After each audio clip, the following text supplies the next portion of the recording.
तो चलिए आज बात करते हैं मिस्टर बीस्ट की उस एक रात की जिसने इंटरनेट पर तहलका मचा दिया था। उन्होंने हिम्मत की दुनिया की सबसे ज्यादा खौफनाक जेलों में से एक में पूरे 24 घंटे गुजारने की। आइए जरा गहराई से जानते हैं कि उस रात असल में हुआ क्या था। सोचिए, कहानी की शुरुआत ही होती है एक बहुत ही डरावनी, एक रहस्यमयी फुसफुसाहट से जो मिस्टर बीस्ट ने सुनी, प्लीज सेव मी जिमी। और बस यहीं से उस रात के असली खौफ की शुरुआत हो गई। तो चैलेंज सुनने में बड़ा सीधा साधा था। एक ऐसी बदनाम और भूतिया जगह पर पूरे 24 घंटे टिके रहना जहां जाने के नाम से ही अच्छे अच्छों के पसीने छूट जाते हैं। तो देखिए, चैलेंज ये था कि मिस्टर बीस्ट और उनके दोस्तों को एक बिल्कुल वीरान जेल के अंदर 24 घंटे बिताने थे। एक ऐसी जेल जिसका इतिहास बहुत ही ज्यादा काला था। और उनका मकसद सिर्फ वहां टिके रहना नहीं था, बल्कि पैरानॉर्मल यानी भूत प्रेत से जुड़े सबूत इकट्ठा करना था।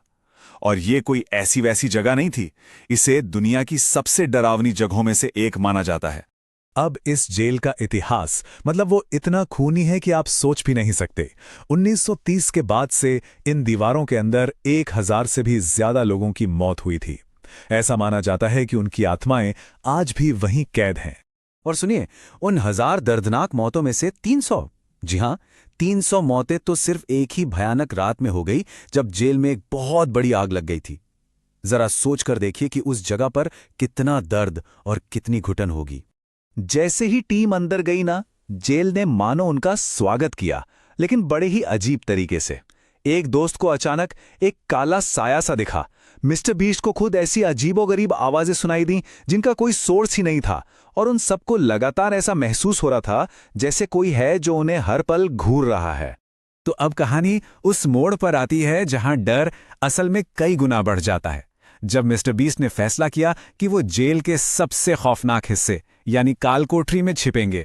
तो जब मिस्टर बीस्ट उस काल कोठरी में छिपे, सोचिए वहां का माहौल कैसा होगा। वहां सिर्फ एक पुराना लोहे का बिस्तर था, एक गंदा सा टॉयलेट और एक ऐसी खामोशी थी जो किसी की भी रूह कंपा दे। और फिर अचानक हवा में किसी चीज के सड़ने की बहुत तेज बदबू फैल गई। और ठीक इसी जगह पर उन्होंने पहली बार वो आवाज सुनी, प्लीज सेव मी जिमी।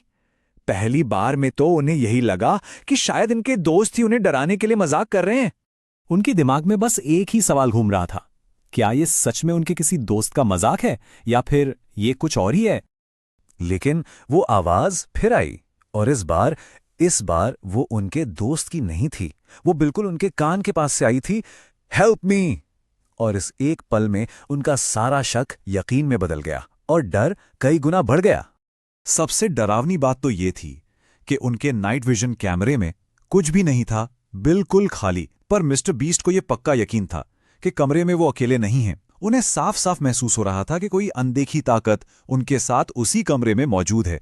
और अब आता है इस चैलेंज का सबसे खतरनाक हिस्सा। वो था सेल नंबर 13 के भूत से आमना सामना करने की कोशिश। तो ये सेल 13 की कहानी जुड़ी है जेम्स लॉकहार्ट से। वो 22 साल का एक कैदी था। कहा जाता है कि वो बेकसूर था, लेकिन जेल की जिंदगी उससे बर्दाश्त नहीं हुई। तो एक दिन उसने पेंट थिनर चुराया और खुद को उसी सेल के अंदर जिंदा जला लिया। लोग कहते हैं कि उसकी आत्मा आज भी इंसाफ के लिए वहीं भटकती है। तो जैसे ही टीम सेल 13 के करीब पहुंची, उनका जो ईएमएफ मीटर था, अरे वही डिवाइस जो पैरानॉर्मल एक्टिविटी पकड़ता है, वो अचानक पागलों की तरह ब्लिंक करने लगा। और फिर जो हुआ वो बहुत ही भयानक था। टीम के एक सदस्य कॉर्नर, उस पर अचानक इसका असर होने लगा। उसे एकदम से तेज ठंड लगने लगी, उसका दम घुटने लगा, सांस लेना मुश्किल हो गया, उसकी आंखों में तेज जलन होने लगी। और फिर उसने चीखकर कहा कि उसे एक जले हुए आदमी का चेहरा दिख रहा है जिसकी आंखें बिल्कुल काली हैं। और कहानी का सबसे ज्यादा हैरान करने वाला मोड़ तो तब आया जब टीम ने सीधा सीधा पूछा, क्या तुम ही कॉर्नर के साथ ये सब कर रहे हो? और जवाब में वो ईएमएफ मीटर इतनी तेजी से जलने बुझने लगा जितनी तेजी से वो पहले कभी नहीं चमका था, मानो कोई चीखकर हां कह रहा हो। सेल 13 के उस खौफनाक अनुभव के बाद टीम ने वहां से हटने का फैसला किया, लेकिन रात अभी बाकी थी।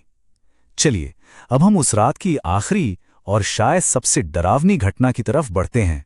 तो हुआ ये कि सब थक हार कर मेन हॉल में सोने चले गए।